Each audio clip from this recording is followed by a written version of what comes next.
Hello, I hope all of my viewers are well. Before I begin, I have to ask that you please subscribe and press the notifications so that you may receive more notifications on my content. Thank you very much. In this video, I'll be talking about the United States of America, my country. A great country because of one reason mostly: influence. The United States has so much influence over the rest of the world, so much so that the capital of the United Nations is in the United States itself, in the city of New York. But there is something very specific that I am interested in discussing about the United States in this video. In this map, you might see that some areas are circled in black and other areas are circled in a sort of gray. This is very intentional. The argument is that the black regions show where the consumers usually are, whereas the gray regions will show where the producers usually are. The people in the black regions are the consumers because, as you can see, many cities are in these regions. You have the Great Lakes, you have the area of New York, you have the area of Washington, D.C., Southern California, Alaska, and the border regions of Mexico. And also Southern Florida, you could argue, could be a consumer region, possibly. I know that I need to learn more about these regions if I wish to continue to discuss this topic, for I am only a new YouTuber talking about these kinds of things.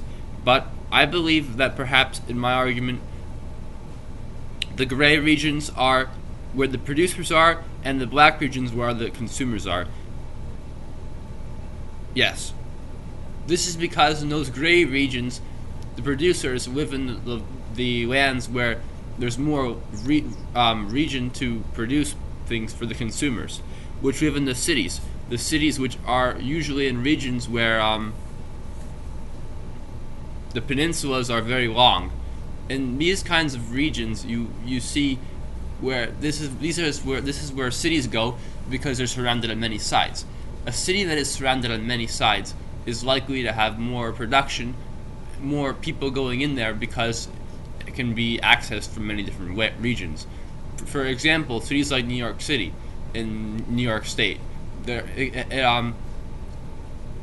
is access to the Hudson River, the Long Island Sound, and the Atlantic Ocean. Many regions. This rigid region is part of the geography which creates it to be a large city and therefore a place for many producers to be. It's also probable that the black regions are most likely to be defended militarily, while the gray regions will be more difficult to defend militarily. In a case of a state of war, the black regions would also most likely have more casualties than the gray regions because those places have higher populations. The United States will likely expand into the regions that border other territories where there are black regions. For example, in the southern border near Mexico, this is likely a region where the United States will either invade and take more land for itself or will lose land. Same scenario in Western Canada and Eastern Canada. This is an area where they can either utilize the advantages of the sharp peninsulas to advance deeper and take more land, expanding the prosperity of the United States, or have the Canadians come in and take more land from a collapsing United States. This is where we see manifest destiny in its purest form, the opportunity to either lose or to expand. I predict simultaneously that in the regions that are black, it's most likely that the high amount of wealth begin to accumulate here because of it having access to so many different bodies of water. Many people will come from many directions, coming together to utilize the production of the producers in the lands where there's more space.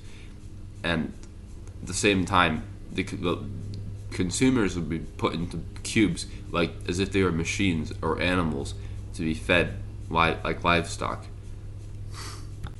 These examples of mass immigration to these areas in the black regions are evident.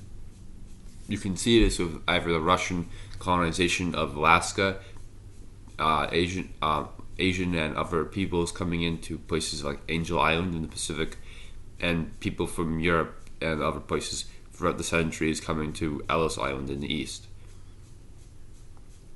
These black areas attract people, and those people then accumulate to the society and usurp the people who are the producers, and then they degenerate once they have no moral standard of how to operate, being stuck within the centers that